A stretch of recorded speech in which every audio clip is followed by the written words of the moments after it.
The story begins in a quiet village under the night sky. A precious necklace rests on a pillow. It is beautiful and shiny, but someone snatches it in an instant and starts running. The guards protecting the necklace announce that a thief has stolen it and must be pursued.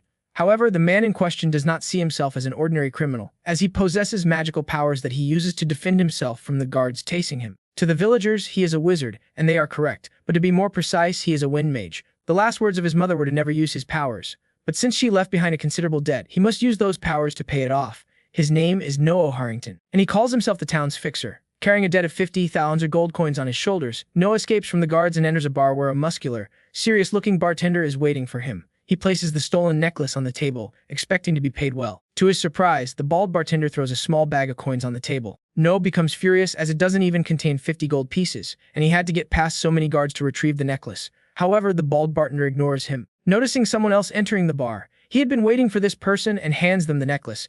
It is an elderly woman who takes the necklace in her hands, her face lighting up with happiness. It was all her daughter had left behind before passing away. She offers only a basket of baguettes in return, apologizing and saying it's all she can afford. The bartender assures her that the fixer will be grateful for it and tells her to ask for anything else she might need. Noah overhears the entire conversation from the side and, as the woman leaves, grows frustrated, feeling like he does all the heavy lifting while the bartender takes all the credit. The bald man, with a serious expression, warns him that if Noah's identity as someone who can use mana is revealed, he will be recruited for the war. He advises Noah to keep a low profile, pay off his debt, and avoid following in his father's footsteps. Upon hearing this, Noah wishes for a difficult challenge that would be worth his while. But to his dismay, the bald bartender hands him a cute wolf plushie. Noah finds it a joke to deliver something like that. However, when the bald man reveals that the mission comes with a reward of 10,000 gold coins, Noah grabs it from the table and accepts. He becomes startled when the bald man explains that he has to deliver it to a girls' dormitory at Arena Academy. Noah is surprised, as it's a place no one can enter, but the bald man increases the reward by another 10,000 gold coins. Like Mr. Krabs, Noah's greed for money kicks in and he grabs the plushie again and accepts the task.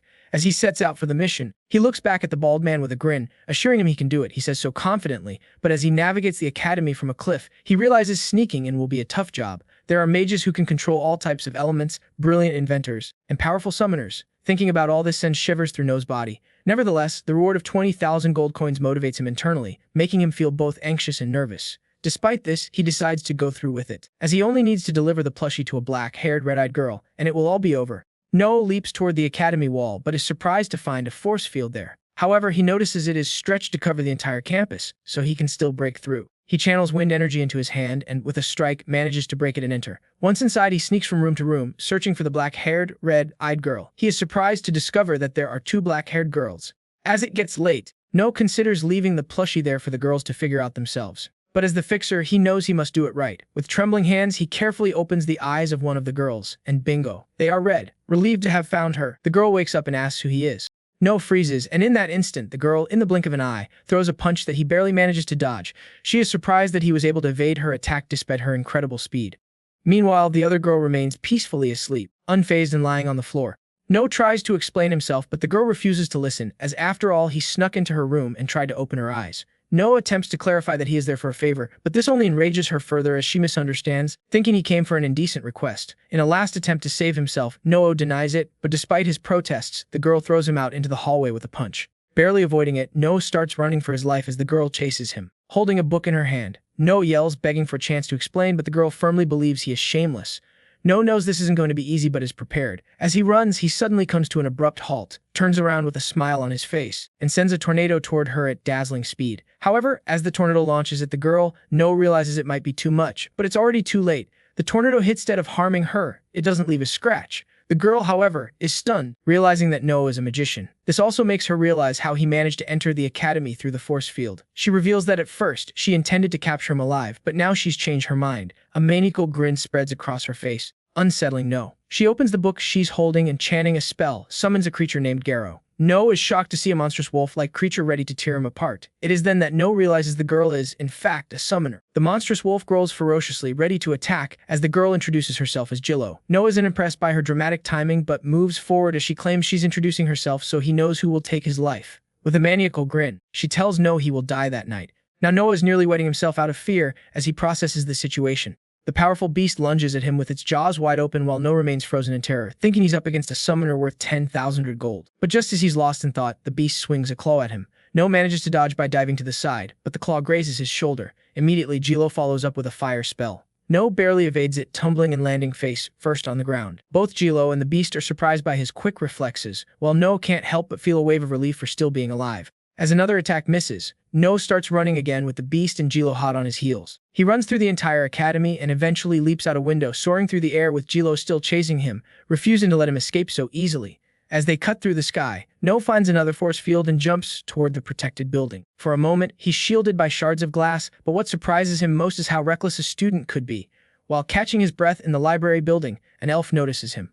The elf is shocked that No broke through the force field and demands to know who he is. In a panic, No apologizes for breaking the window, but the elf, with a serious expression, says he doesn't care about that, he just wants to know who No is. Frozen in fear, No cannot respond. The elf deactivates the force field at the main door, allowing Jilo to enter. Upon entering, the elf questions the situation, to which Jilo explains that No is a shameless intruder who snuck into her room. However, No shouts back, claiming she's lying. The elf, tired of No, uses powerful magic to pin him to the ground, immobilizing him. Trembling and unable to move, No feels the heavy weight of the magic pressing down on him. Jilo, addressing the elf as the director, assures him she'll take care of No. However, the director reveals that as a student, she cannot administer punishment. Jilo tries to argue but is silenced by the director's fierce gaze, ordering her to return to her room. Though she wants to say more, Jilo reluctantly agrees and leaves. Once she's gone, the director begins interrogating No, starting by asking him who he is. Since he doesn't seem to be one of his students, No lies, claiming that he is lost. However, the director plays that the No is found is not somewhere one ends up by mistake. The director grows increasingly suspicious of No while the latter rambles on about not being a threat or a troublemaker. The director then asks about No's origins, but No ignores the question, whistling calmly. The headmaster, picking up the teapot, reveals that he doesn't care where No comes from or who he is. The fact remains that No has violated the academy's rules, which is a crime. The director explains that it is his duty to get crimes, but also his duty to invest his responsibility to seek out talent. The fact that No managed to get through the force field impresses him. Thus, he gives No two options: join the academy or live the rest of his life as a petty criminal. No falls silent as desperation overtakes him while he processes the situation. He then asks to confirm if this is truly what the director wants. No begins to argue with the director, pointing out how suspicious it is that he sent his students away only to interrogate an intruder like him. No knows that his enrollment might just be an excuse for the director to make him do something for him. No also reveals that he is quite famous outside the academy walls. To prove it, he uses his wind magic to shatter the library's glass windows. Laughing, No declares that if word gets out that he broke into the academy, he'll only become more famous.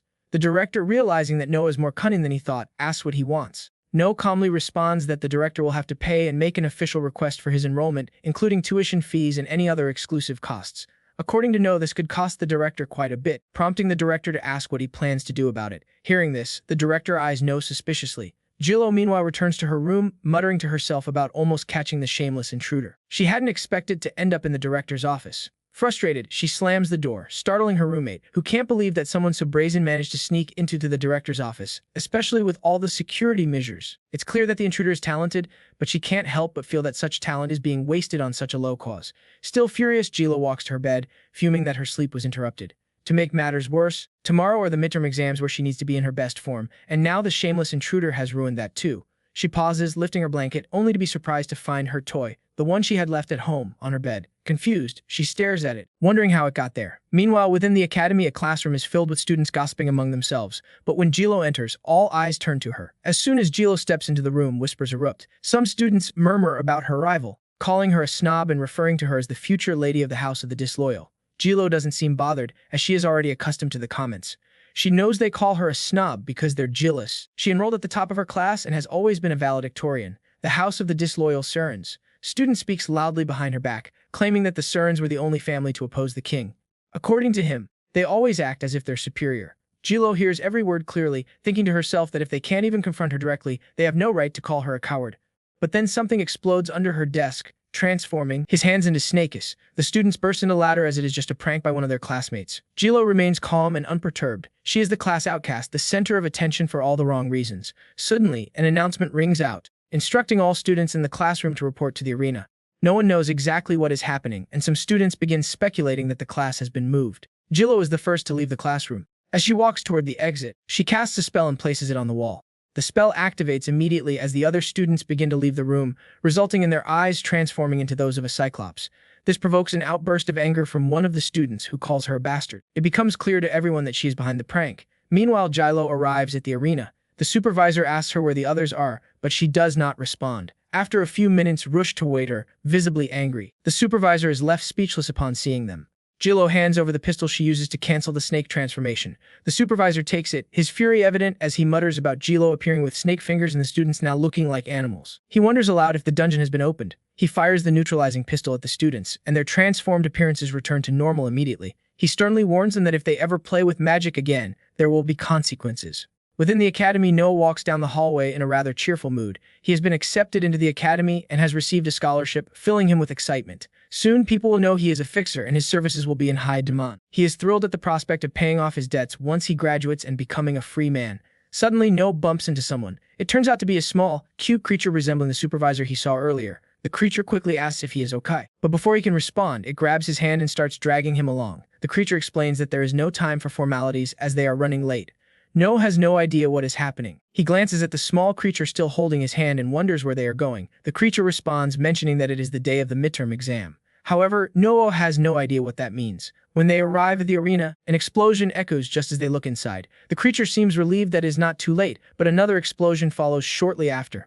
Now panicking, Noah asks if the exam is actually happening since it looks more like a battle than anything else. The small creature considers this for a moment and then asks Noah if this is his first time at the academy, noting that he seems out of place, especially on the day of the exam. Noah explains that he is a new student who just transferred today. The creature appears surprised, as it is unusual for new students to arrive in the middle of the semester, let alone on the first day of exams. Curious about Noah's lack of understanding, the creature if he knows the exam rules. When Noah admits he does not, the creature instructs him to observe the other students closely. It explains that each student will select a ball from a box, and that ball will transform into a knight. The balls come in 7 colors: yellow, green, blue, indigo, and violet. The difficulty of the knight depends on the color of the ball. As the creature explains this, one of the students selects a blue ball, and when it touches the ground, it explodes. From the explosion, a knight appears. Noah's eyes widen as he sees Jilo, the maniac from the previous night, facing the knight in the arena. The creature explains that Jilo is a level 7 student, making it quite clear that she will pass the exam. It also reveals that Jilo is a valedictoria, leaving Noah in shock and disbelief. He clenches his fists, deciding to see just how good she really is. Meanwhile, in the arena, Jilo mounts her beast while charging fireballs in her hands and charging at the knight. Midway through, she hurls the fireballs toward the knight, and all of them hit their target. At first, it seems as though they did nothing to the knight, but suddenly its armor begins to crumble, surprising Noah as he watches everything unfold. The supervisor announces that Jilo has passed the exam. Upon seeing this, Noah gets chills, thinking that if he had been caught the previous night, he could have ended up like that knight. Jellet also notices Noah, and is surprised that this shameless boy is wearing her uniform. Noah greets her playfully, calling her a psychopath, but she has no intention of joking back.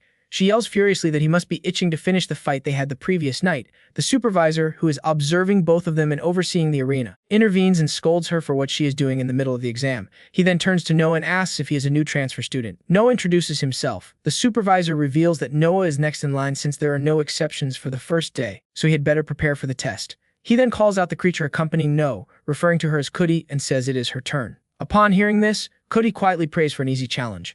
To her delight, she receives the yellow ball, which she knows will be a piece of cake. She throws the ball to the ground, preparing as if she were in a Pokemon battle. From it emerges a knight in heavy armor wielding a long sword. Noah watches in shock, unable to believe that something like that came out of such a small ball. Kudi, unfazed, summons her own attack, which is a small cube of magic. Just as the knight is about to strike, Kudi starts manipulating the cube and throws it at the knight. As it approaches him, the cube opens into a net and traps the knight on the spot. With that, Kudi passes the exam, leaving her thrilled. Noah applauds her, commenting that she is much gentler than the psychopath, Jalot, who just wrecked everything earlier. The supervisor then calls for Noah's turn, and he is quite excited about it. Noah confidently enters the arena while other students comment on how self-assured he seems, especially for a new student. The headmaster is also there, watching to see what Noah is capable of. As he approaches the box, Noah feels anxious to see what he will get. While touching the magical balls, the violet ball floats and slides into his hands. He is amazed as the ball moves toward him on its own. Upon taking it, everyone in the arena is shocked to see that he got the violet ball on his first day. According to the murmurs, it is one of the most challenging, even causing senior students to fight for their lives when facing it. Jilla thinks this might be Noah's first and last day at the academy after getting that ball. Kudi covers her eyes in fear, while the supervisor is excited since it has been a long time since she has seen a level 7 battle simulation. However, she is startled when she notices the headmaster standing next to her and quickly changes her words, saying it might be too much for Noah since he is new. The headmaster is also excited to see what Noah has to offer. Meanwhile, Noah is completely confused by all the commotion around him. Looking at the ball in his hands, he throws it to the ground, feeling relaxed and wondering why everyone is so nervous about it. As he does, a massive explosion fills the arena with the sound of a loud crack echoing through the air. Meanwhile, Noah whistles confidently, thinking it is the same size as the yellow ball. However, his expression changes when the cracking sound does not stop, and the knight continues growing in size. In no time, a gigantic knight stands before him. No cannot believe he has to face such an enormous knight, a walking tank. As this happens, other students begin to worry about No, fearing that the level 7 knight might crush him. No feels a chill run down his spine, but when he looks at the other students, he realizes there are many eyes on him. Today he knows he has to do something while thinking about it. The powerful fist of the Violet Knight is launched at No, who narrowly dodges it. The knight follows up with another attack, and No tries to evade it by running, but despite his power, the Violet Knight seems unable to catch him since No is quite fast. However, No trembles intensely, thinking that if the attack had hit him, he would have died. The crowd observing the dodge begins commenting on how fast he is, while Jilo is also confused about what is happening to Noah. As they gossip, the Violet Knight launches his massive arm at Noah. He waits a moment and then leaps into the air to dodge it. The other students are surprised by the length of his jump. The Violet Knight isn't done yet and swings his weapon at No, but this time No fails to dodge or run, ending up trapped in its trajectory. No, wondering what he's supposed to do in this situation, remembers the moment when his mother punished him for using magic in front of people. No, holding a chair over his head, argued with his mother, who worked as a cleaner in a bar. She reminded him that his father had been recruited because he could use magic, so he needed to be careful. Despite his mother's warnings, No used his spell on the table to avoid it, which his mother noticed and scolded him for. She then approached Noah and, to his surprise, hugged him tightly, asking him not to use magic, at least not in front of others. Back in the present and remembering his mother's words, Noah uses his hands to channel a wind portal in front of him, firing it so strongly that the weapon is deflected and hits the protective force field surrounding the arena. The supervisor, seeing this, is surprised that the weapon pierced the force field. The students beneath the incoming shards of the fields feels in shock as the sharp pieces fly toward them.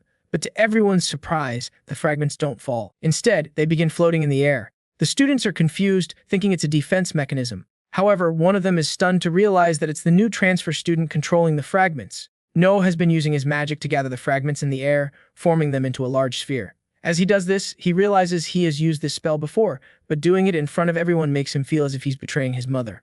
With that thought, he launches the fragments toward the knight with all his strength, and they pierce through the knight directly. Landing back on his feet, No knows it's too late to follow his mother's orders now. He charges his wind power into his hands, strengthening himself. He is surrounded by a radiant aura of wind as the imposing knight confronts him. Seeing him up close, No realizes it's not enough. Meanwhile, the knight's targeting system locks its eyes on No, preparing for a powerful attack. It also detects other students, marking them as targets for the attack. The knight loads a harpoon into its forearms. No feels terrified upon seeing the massive harpoon. The students also notice the knight aiming at them and worry something might go wrong. While they process this, the knight suddenly fires a barrage of harpoons at them. They barely manage to move aside in time. No is shocked and confused, questioning what the knight is doing. Jilo and Kuti equally concerned at the supervisor to stop it before it kills everyone. No, looking at the supervisor, yells that something is very wrong and suggests shutting the knight down. The supervisor, frantically scanning the layout, is also confused, reasoning that the knight's armor should be too thick to be pierced this way. Meanwhile, No clutches his hair in shock, struggling to understand what's happening at the academy. Suddenly, another harpoon is launched toward him, forcing him to jump. Just in time, seeing No fighting against the knight, the director wonders if he has overestimated him. No is standing in the arena, sweating, realizing that his only option now is to take down the knight, but he has no idea how to do it until a thought comes to him. He calls the psychopathic girl and asks her to lend him some of her powerful fire. Jilo, full of ego, yells that it's his exam and that he shouldn't be giving her orders. He points at the knight, who is causing havoc on the arena, and shouts that the knight will take down everyone if they don't act quickly. Hearing this, Jilo gets worried and reluctantly agrees to help. She summons a huge fireball in her hands and throws it at Noah while he prepares his own spell using wind magic. No creates a whirlwind above him and combines it with Jilo's fire explosion, amplifying its size before sending it toward the knight. When it hits, the knight begins to burn from the inside out. No clenches his fist, channeling more wind power into the attack. When the flames finally go out, everyone is shocked to see the knight melting and barely standing. It's an achievement for the new student, and even No himself is stunned by what he has done, realizing the reality of his victory. He cheers himself up and beams with joy. Meanwhile, the supervisor screams in disbelief at the destruction of her prize golem. No turns toward Jilo, gives her a thumbs up, and tells her it was a great team effort.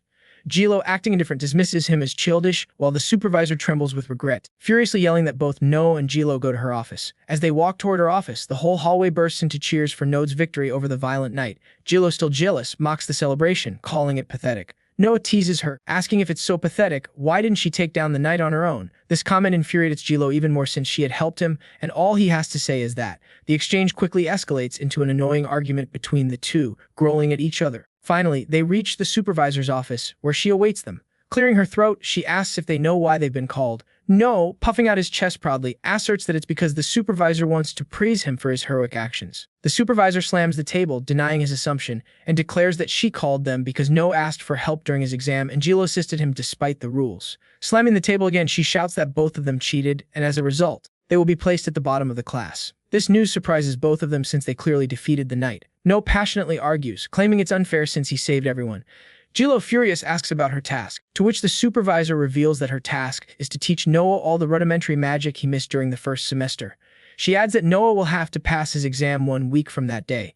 Jilo tries questioning why she assumes such responsibility, but the supervisor silences her by threatening her with an F. The threat immediately silences Jilo, who, frustrated, clenches her fists tightly, filled with rage, thinking that she should have dealt with Noah when she had the chance. After a deep sigh, she realizes she has no other choice and agrees to help Noah. He also acknowledges that he must take the exam, which relieves the supervisor. Jilo asks how familiar Noah is with the academy, to which he replies that it is a place where magic is learned. She clarifies that the academy doesn't only focus on magic, but also teaches elemental magic using water, fire, wind, light, and darkness, as well as summoning magic for those with exceptional talent like Jilo. Furthermore, the academy trains magical engineers and technicians like Kuti. Noah doesn't realize that the academy is much more complex than he thought. The supervisor reveals that the director's decision to accept Noah reveals that he is from a commoner background. Upon hearing this, the supervisor becomes suspicious since it is unusual for a commoner to possess such a strong affinity for mana. Noah, in a lighthearted tone, jokes about being recruited to the army due to his magical abilities. However, ignoring this, the supervisor asks if he can use summoning magic, to which he confidently replies that even without a summoning spell, his wind magic is sufficient. The supervisor, rubbing her chin thoughtfully, assures him that he will master it as he progresses. She then orders Jilo to show him the dormitories, which further infuriates Jilo, prompting her to refuse outright. The supervisor, unimpressed, the supervises her into compliance, forcing Jilo to relent despite her desire to eliminate the boy. As Jilo reluctantly accompanies Noah around the campus, she remains furious, blaming him perfect student her life and leaving a metaphorical mark on it. However, Noah shifts the blame back onto her, calling her a psychopath and reminding her that he ended up in the director's office because she chased him that night in the dorms. Being called a psychopath enrages Jilo even more, and in a fit of anger, she conjures a fireball in her hand, asking if he has a death wish. However, as she continues ranting, she suddenly stops, realizing something. Seeing her pars, Noah asks if she is coming with him. Quickly changing her expression, she lies, claiming that the director called her earlier, so he should find his own way if he isn't so dumb. Feeling confident, Noah replies that it is easy enough for him to handle it on his own. Hearing this, a smile spreads across Jilo's face as she explains that on his first night, when he heads to the director's room, he should instead go to the first door to the right of that room. No gives her a suspicious look, doubting her claim, and asks why there would be a dorm room there. Jilo shrugs, warning him that if he ends up in the girls' dorm again, they will definitely label Wernhams. Noel looks at her with a hint of suspicion but decides to follow her directions. He walks to the indicated room, swings the door open, and loudly greets his supposed roommate. However, he stops upon realizing that it is not a dorm room but a professor's office. The professor, who seems busy, looks up and reprimands him for being so rude. As night falls, No finally reaches the real dorm building, realizing that Jilo tricked him and made him look foolish. From one of the rooms, Jilo notices him and bursts into laughter, proud of how ridiculous she made him seem. No yells at her, accusing her of deliberately giving him the wrong directions. Sliding back under her blanket, Jilo responds with a smile, saying it's what he deserves for being rude to her. Cuddling with the wolf-shaped teddy bear No brought her, Jilo falls asleep that night, dreaming of her past life where her mother is with her by a volcano, telling her a story about mages who can control lava. The wolf teddy bear is there too. Jilo is just a little girl at that time and thinks the story is incredibly cool. Her mother adds that in the story, there is also a princess who raised a mythical noble by her side. Upon hearing this, young Jilo hugs the teddy bear even tighter, imagining herself as the princess her mother is speaking about. As she dreams about this in the present, she unconsciously hugs her teddy bear even tighter. However, while everyone sleeps soundly, a mouse runs into the room. Seeing the intruder, the teddy bear's eyes begin to glow with portals. It rises and positions itself protectively in front of the mouse. Startled, the mouse freezes for a moment before scurrying out of the room in fear. After this, the teddy bear returns to the bed. Meanwhile, in his own room, he lies awake unable to sleep while thinking about how Jilo deceived him earlier. His thoughts are interrupted by the loud snores of his roommate, who sleeps deeply. Watching him, No tries to recall something he had been thinking of doing. Suddenly, he remembers and jumps out of bed, grabs a table, and begins writing on a piece of paper. He is writing a letter to the waiter who gave him the delivery job. Despite his childlike grammar, he somehow manages to write that he completed the delivery and is now enrolled in the academy. The next day, Jilo angrily informs No that she will only train him for 30 minutes a day during lunch. She is furious, unable to understand why she has to waste her time on someone she considers trash like No. Meanwhile, No, observing her rage, feels discouraged but warns her that he won't tolerate her attitude. He reminds her that the director himself enrolled him in the academy and that failing a subject won't be enough to get him expelled. Hearing this, Jilo becomes nervous, realizing that if he rejects her lessons, the supervisor might give her the dreaded F she so fears. Just thinking about it makes her anxious, especially because she bears the immense responsibility of being the heir of the Sign family. Seeing her concern, Noah smiles, realizing he has her completely cornered. However, seeing himself as the bigger person, he decides to let Jilo train him. Mockingly, he tells her that she should say please. Jilo reluctantly agrees, barely managing to control her anger, and begrudgingly asks No to let her train him. No calms her down and asks when the lessons will begin, to which Jilo curtly warns him not to speak to Yar in a lesson. With that, she turns and leaves, leaving No feeling her nervousness. In the classroom, other students gather around No, praising him for his impressive wind spells. Feeling proud, No boasts that he doesn't want to reveal his secrets but might teach them in exchange for a price. The room suddenly falls silent when Jilo's attention shifts to her, confusing No due to the sudden change in atmosphere. That's when he notices a mischievous student discreetly preparing a bubble spell in his hand. Observing this, No realizes that Jilo is an outcast whom the students love to bully. He could have turned a blind eye, but something inside him doesn't let him ignore it. Soon, the student launches the bubble spell toward the unsuspecting Jilo. However, just as it's about to reach her, it stops in mid-air, blocked by a powerful Wayne spell. The mischievous student is shocked and confused but quickly becomes furious upon realizing that No intervened. Meanwhile, No, with his typical indifferent whistle, completely ignores the angry student. Jilo, still unaware of what happened behind her, briefly glances back before refocusing. Moments later, the supervisor enters the room carrying several bombs. She announces to the class that it's Magical Engineering Day and asks if anyone wants to work with the explosive devices. She pauses, Scan remains silent, but Nuo, eager to play a prank on the mischievous student, decides to act. Using his wind magic, he subtly forces the student to stand up from his seat. Surprised and confused, the student finds himself standing against his will, which is enough for the supervisor to choose him as a volunteer. Nervously, the mischievous student scratches the back of his head, hesitating and stammering, claiming that he's someone and that engineering should be left to the bands. The supervisor doesn't like his response and shoots him a furious glare, telling him that if he has a problem, he should protest to his father, who surprisingly is the director. Upon hearing this relation, the drive lecturer's son, Aaron, reluctantly steps forward. Meanwhile, Nuo, upon learning Aaron's identity, becomes greedy, thinking that being the director's son, he must be wealthy and I should try to befriend him. While Aaron holds the bomb, it begins to vibrate in his hands, making him even more nervous. Cootie, hesitant at first, raises her hand and offers to help, eager to try her luck with it. The supervisor approves and allows her to proceed. Cootie approaches the device and swiftly dismantles it with precision. The supervisor instructs the entire class to watch closely, emphasizing that they cannot always rely on summoning magic. She then turns to Gilo and asks directly what Aaron will do if he cannot use magic or runs out of mana. This question makes him anxious, while the professor adjusts her glasses and reveals that the device could save his life. Meanwhile, Noah is snoring in the back row. Other students, noticing him nodding off, begin whispering, speculating that he must be tired from using so many wind spells in the arena. The supervisor also notices and points to Jilo, reminding him that he has only 1 week left to train Noah. After class, all the students head to the cafeteria for lunch. When Jilo is about to sit down, he notices that Aaron has placed water chestnuts on his seat as a prank. As Jilo looks at Aaron and is about to react, Noah swoops in and sits down instead. Noah quickly feels something underneath him, removes it casually, and remarks that someone must have left it there. When he throws the chestnut, it lands directly on Aaron's plate, making him tremble with rage. Aaron struggles to control his anger but eventually confronts Noah, shouting and asking which family he belongs to. While biting into his baguette, Noah responds that he has no family, which makes Aaron realize he is a commoner. Other students in the cafeteria overhear Aaron's words and are astonished. They begin murmuring in surprise that a commoner like Noah is studying at the academy. Sensing an opportunity to attack, Aaron asks how a commoner like Noah managed to enroll in the academy, insinuating that there's no way he could afford the tuition. He jokes, saying everyone should watch their wallets because Noah might need help paying his fees. Hearing this, Noah smiles disdainfully and begins boasting to Aaron, claiming that his skills and talents far surpass the family connections and wealth of others. Jilo, overhearing the argument, grows tense as she realizes Aaron is wasting a lunch she had planned to use as a teaching tool for Noah. Noticing this, she yells at Aaron to stop, startling Noah. She warns Aaron to stop threatening Noah, stating she will report him to the principal for harassing a transfer student. Aaron, hearing this, shifts his focus to Gilo, mocking her for helping a commoner.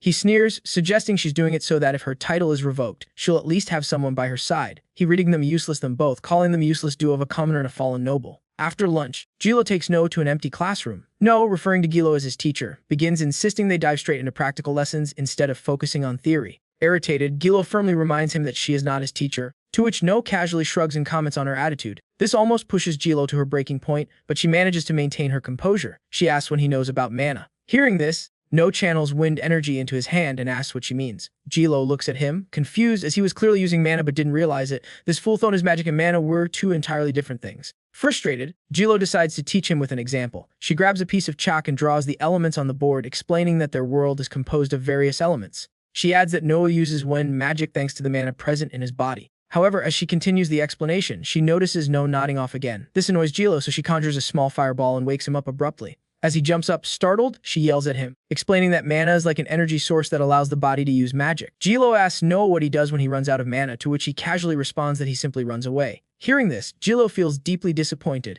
pointing out that Noah has been relying solely on the mana within his body. In her opinion, this is the reason why he's been harming himself. Returning to the topic of mana, she explains that there are two types of energy, one when a person is born with and another that exists in their surroundings, like air. Raising a finger, she explains that if someone only uses the mana inside their body, they will eventually deplete it. To demonstrate, she casts a spell that alters the air around her. Seeing this, No comments that it looks like magic, but Gillo angrily corrects him, saying it's mana. Then, conjuring a small fireball on her finger, she explains how to extract mana from the world around him instead of draining the energy inside his body. She urges him to gather the mana into his finger just as she did. Our clueless boy still doesn't understand, which only makes Gillo angrier, thinking he's not paying attention. Finally, No agrees and tries to use his finger, but is surprised to see something forming on it. He had never felt anything like it before and asks if it's another one of her tricks.